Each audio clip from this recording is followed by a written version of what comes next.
Assalamualaikum warahmatullahi wabarakatuh. Apa kabar anak-anakku semua? Pasti kita semua dalam keadaan sehat walafiat ya. Baiklah, pagi hari ini kita akan masuk ke pelajaran IPAS. Cuma sebelum itu, alangkah baiknya kita berdoa dulu menurut ajaran dan agama masing-masing. Berdoa dimulai. Oke, selesai. Baik, kita akan masuk ke dalam materi. Materi kita yaitu tentang rantai makanan. Apa itu? Apa itu rantai makanan? Apa itu rantai makanan? Nah, rantai makanan itu berarti adalah tentang makan. Bagaimana kita makan dapat bertahan hidup. Sekarang contohnya kita misalnya lapar, maka kita akan makan nasi atau kita makan makanan yang ada di sekitar kita. Nah, apa itu rantai makanan? Rantai makanan Rantai makanan adalah sebuah peristiwa makan dan dimakan antara sesama makhluk hidup dengan urutan-urutan tertentu. Nah, berarti ada beberapa hal yang dimakan berdasarkan urutannya. Misalnya, nah, kita melihat tentang ekosistem sawah.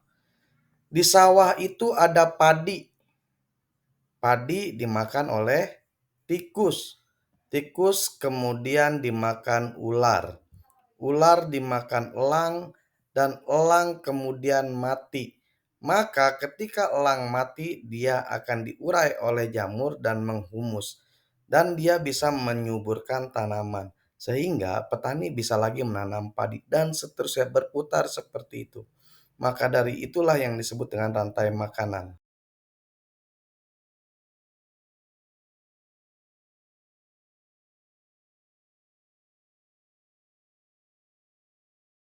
Sedangkan zooplankton adalah plankton yang bersifat hewani dan memiliki ukuran yang lebih besar daripada fitoplankton sehingga zooplankton ini memakan fitoplankton.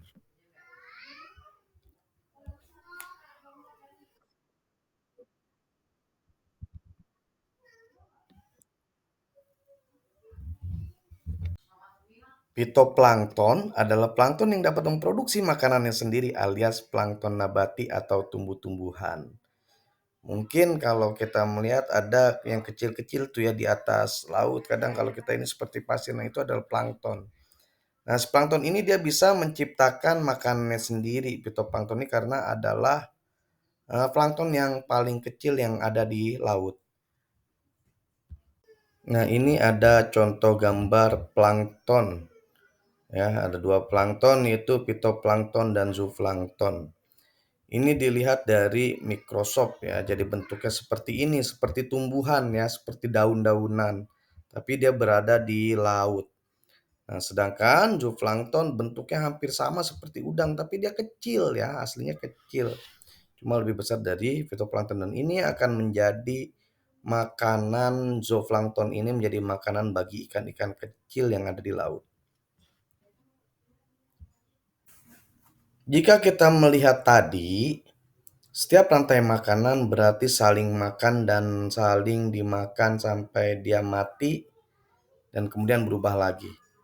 Maka setiap makhluk hidup dalam rantai makanan memiliki atau mempunyai peranannya masing-masing. Yang pertama ada produsen, yang kedua konsumen, dan yang ketiga dekomposer. Nah, tadi yang pertama ada produsen. Produsen adalah makhluk yang dapat menghasilkan makanan sendiri dengan bantuan sinar matahari. Kalau kita ingat tadi ada tumbuhan padi ya. Padi itu ditanam oleh manusia tapi sebagai produsen. Padi ini dimakan oleh siapa? Dimakan oleh tikus. Nah, tikus ini sebagai konsumen pertama. Lalu tikus dimakan oleh ulat. Nah, kok ulat sih? Ular ya. Ular, bukannya ulat. Ulat mah kecil. Nah, dimakan oleh ular. Nah, ular sebagai konsumen kedua. Lalu ular dimakan oleh burung elang. Nah, berarti burung elang sebagai konsumen ketiga. Lalu burung elang mati. Nah, setelah burung elang mati, maka dia akan diurai oleh siapa? Lalu elang mati. Nah, oleh siapa? Dekomposer. Nah, dekomposer ini apa sih dekomposer? Organisme yang memakan organisme yang telah mati atau sebagai pengurai. Apa? Bisa jamur atau juga bisa bakteri. Sehingga si elang tadi yang mati dia akan diurai oleh jamur atau bakteri dan kemudian akan menyuburkan tanah sehingga tanah tersebut akan ditanami kembali padi. Begitu seterusnya. Nah, untuk lebih jelasnya kita saksikan video animasi berikut ini tentang rantai makanan. Setelah kita saksikan, nah tadi itu adalah materi pelajaran kita hari ini. Maka dapat kita simpulkan bahwa rantai makanan adalah sebuah peristiwa makan dan dimakan antara sama makhluk hidup dengan urutan-urutan tertentu.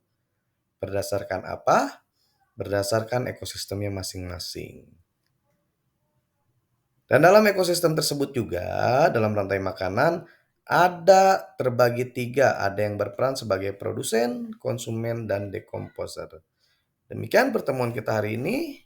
Nanti tugasnya akan dikirim selanjutnya.